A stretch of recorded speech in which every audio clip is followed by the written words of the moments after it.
Hello everyone, स्वागत है आपका अपने चैनल शतम पथ में। आज हम बात करेंगे प्राचीन आयुर्वेदिक उपचार नस्यकर्म के बारे में।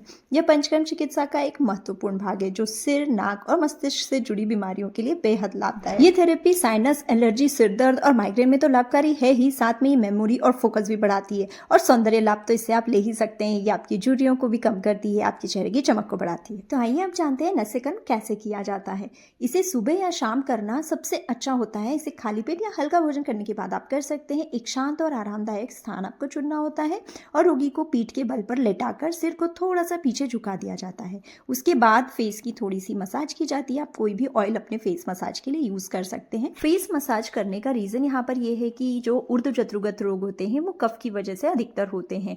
तो कफ को हमें यहाँ पर अच्छे से विलयन करना है, यानी कि ऐसे मसाज करके हम कफ को पिघाल करके उसे अपने स्थान में पहुंचा रहे हैं और जो प्रकुपित कफ है वो आपके गले से बाहर आ जाएगा जब हम नसें करेंगे तब।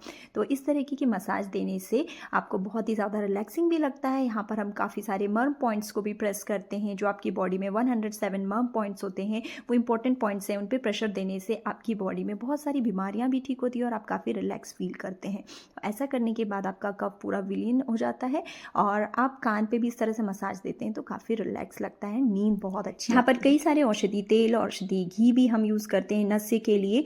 तो अलग अलग रोग में, अलग अलग बीमारियों में, अलग अलग प्रकृति के लोगों में अलग अलग दवाइयों को यूज़ किया जाता है।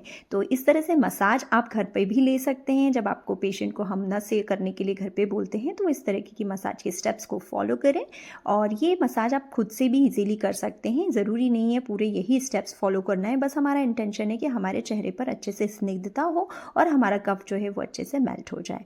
तो इस तरह से आईब्रोज पे भी प्रेशर आप देते हैं तो काफ़ी रिलैक्स लगता है। आपकी हेडेक, माइग्रेन, इसमें बहुत ज़्यादा आपको रिलीफ मिलता है। तो ऐसी मसाज करने के बाद अगर पेशेंट एडल्ट होता है तो उन्हें भाप लेनी होती है, स्टीम थेरेपी लेनी होती है। जो आपके फेस स्टीम लेने वाले स्टीमर आते हैं आप उनसे ले सकते हैं, या फिर गर्म गीले टॉवल को आप लेकर के अपने चेहरे पर से पोंछ सकते हैं। यहाँ पर क्योंकि बच्चा छोटा है, 12 साल से नीचे हम उनको स्टीम नहीं देते हैं, तो हम हस्तस्वेद करते हैं। इस तरह से हाथों को गर्म करके चेहरे पर रखते हैं। इसके बाद गुनगुने औषधि तेल या फिर औषधि घी को हम 2 से 3 बूंदे नाक में डालते हैं और इसे गुनगुना करने के लिए भी आप कटोरी को डबल बॉयलर मेथड से गर्म करें। डायरेक्ट घी या तेल को गर्म नहीं करना है। नसें करने के बाद आपको एक एक नाक से थोड़ी गहरी सांस लेनी है ताकि वो अच्छे से चले जाए और गर्दन की पोजीशन भी इस तरीके से होनी चाहिए, तभी वो डायरेक्ट आपके सिर तक इफेक्ट दिखाता है। एंड उसके बाद आपको 2-3 मिनट लेटे रहना है। गले में अगर आपके कुछ आता है तो आप उसे थूक कर गुनगुने पानी से कुल्ला कर सकते हैं। Suryansh, how are you feeling now? Very relaxed. Really? My both nostrils are now open and my neck is pretty. Relaxed now? Yes.